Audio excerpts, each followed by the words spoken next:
Assalamualaikum warahmatullahi wabarakatuh. Perkenalkan, nama saya F. Riladinata, NPM 1951040285 dari Prodi Manajemen Bisnis Syariah kelas D semester 3. Di sini saya akan memenuhi tugas UTS Etika Bisnis Islam tentang strategi bisnis di masa pandemi COVID-19. Dampak dari pandemi ini tidak ada habisnya dalam mengkikis sektor perekonomian di Indonesia. Berdasarkan laporan Q1 Produk Domestik Bruto PDB Indonesia oleh Badan Pusat Statistik, terlihat adanya kontraksi ekonomi sebesar 2,41% pertumbuhan ekonomi pada Q1 tahun 2020. Ini lebih rendah daripada Q4 tahun 2019 yang tercatat sebesar 4,97% penurunan. Ini disebabkan oleh banyaknya hal, salah satunya adalah berkurangnya spending atau pengeluaran yang dilakukan oleh masyarakat. Turunnya nilai PDB ini berdampak pada perputaran ekonomi suatu negara, yakni melemahnya daya jual beli di masyarakat. Maka dari itu, strategi yang baik untuk bertahan di masa COVID-19 ini menjadi sangat diperlukan. Strategi bisnis yang sangat baik untuk dilakukan di masa pandemi ini adalah dengan cara berjualan online, yang dimana di masa-masa COVID ini mall, pasar, toko, dan pusat perbelanjaan lainnya ditutup untuk sementara waktu. Dikarenakan tidak bisa kemana-mana, di masa pandemi ini semua akses ditutup sementara. Maka dari itu, saya menjalankan bisnis untuk berjualan baju online. Karena permintaan lumayan banyak dengan cara pemasaran yang menarik dan juga diimbangi oleh kualitas yang bagus, bisa bersaing dengan brand-brand ternama. Kita harus mengutamakan kualitas yang baik, maka pasar akan tertarik untuk minat ke toko online kita. Kita bisa promosi di toko online seperti Shopee, Lazada, Bukalapak, dan lain-lain. Juga kurang lebihnya sangat menguntungkan, tidak banyak mengeluarkan biaya sewa ruko, pegawai, dan lain-lain, seperti di pasar-pasar ataupun mall, yang juga lumayan banyak mengeluarkan modal. Di toko online kita hanya mempromosikan saja, dan juga saya akan buka bukan hanya untuk perorangan, melainkan untuk grosir juga. Tidak permintaan yang banyak, maka harga bisa dikurangi. Bisnis di masa COVID ini gampang-gampang susah. Orang berhati-hati untuk membeli dikarenakan takut tertular wabah COVID itu sendiri. Maka dari itu, kita harus menetapkan SOP. Kita harus mengenakan masker, memakai hand sanitizer sebelum mengemas pada saat pengiriman. Barang juga dilakukan penyemprotan waktu dikemas dan juga pada saat mau dikirim. Harus disemprot hand sanitizer untuk meminimalisir tertularnya wabah COVID-19 ini. Dengan cara itu, sedikit banyaknya membuat pembeli menjadi tenang. Dan bukan hanya itu saja, saya akan menjual berbagai macam-macam pakaian seperti celana, baju, topi, hoodie, dan lain-lain, dengan cara memberi brand tersebut dengan nama yang menarik dan mudah diingat oleh khalayak ramai. Juga bisa menjadikan brand saya menjadi terkenal, di mana saya akan menamai brand saya menjadi Rales. Rales itu bukan hanya sekedar nama, melainkan memiliki arti penting dalam kehidupan saya semasa kecil.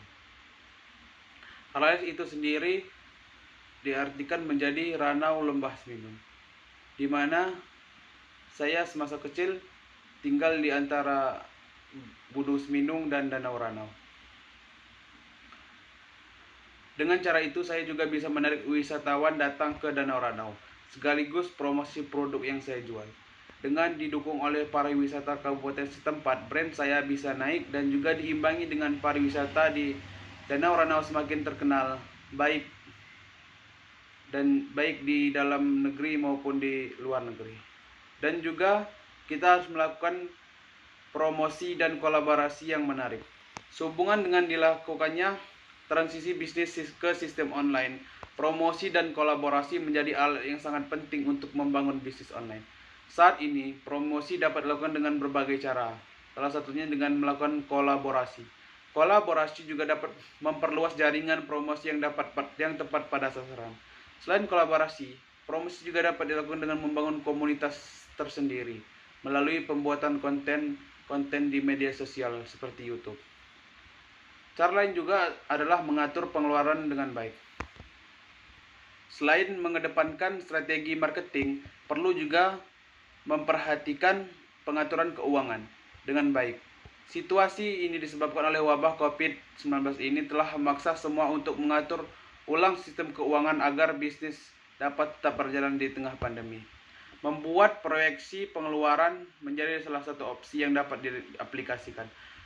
Hal tersebut dapat dilakukan dengan melakukan perbandingan anggaran setiap minggunya, menunda pengeluaran yang tidak perlu. Cara lain juga bisa dengan diskon atau penawaran gratis.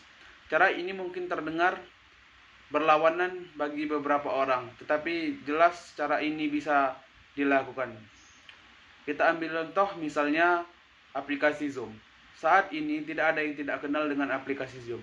Sejak masa pandemi, penggunaannya telah melonjak dari 10 juta menjadi 200 juta dalam beberapa minggu. Zoom memberikan penawaran gratis dan memang mereka tidak memperoleh keuntungan, tetapi yang pasti perusahaan Zoom akan menghasilkan ribuan prospek baru dan pelanggan akan kembali membeli dalam beberapa hari mendatang.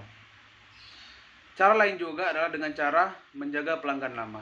Apabila kita sudah mempunyai toko sebelum masa pandemi, kita harus menjaga pelanggan-pelanggan lama kita. Biaya akuisisi untuk mendapatkan pelanggan baru bisa 5 kali lebih banyak daripada mempertahankan pelanggan lama. Salah satu dari 3 perusahaan konsultan terbesar di dunia, yaitu Brandly dan Company, menemukan dalam sebuah penelitian bahwa jika literasi pelanggan ditingkatkan menjadi 5%, laba dapat meningkat dari 25% menjadi 35%. Salah satu cara untuk meningkatkan bisnis dengan anggaran pemasaran terbatas adalah dengan menjaga pelanggan lama. Pelanggan lama tetap dan pelanggan setia. Di masa krisis ini, mendapatkan output yang maksimal dari bisnis perlu lebih cenderung ke arah pemasaran digital dan teknologi pemasaran.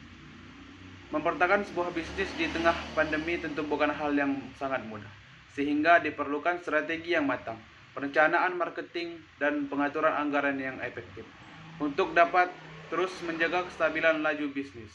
Bahwa saat ini pebisnis perlu mengubah pola pikirnya untuk mengesampingkan ambisi dalam mengejar keuntungan, menjadi semangat untuk dapat bertahan di masa pandemi ini dengan terus berpikir positif dan tidak berputus asa. Cukup sekian dari saya. Wassalamualaikum warahmatullahi wabarakatuh.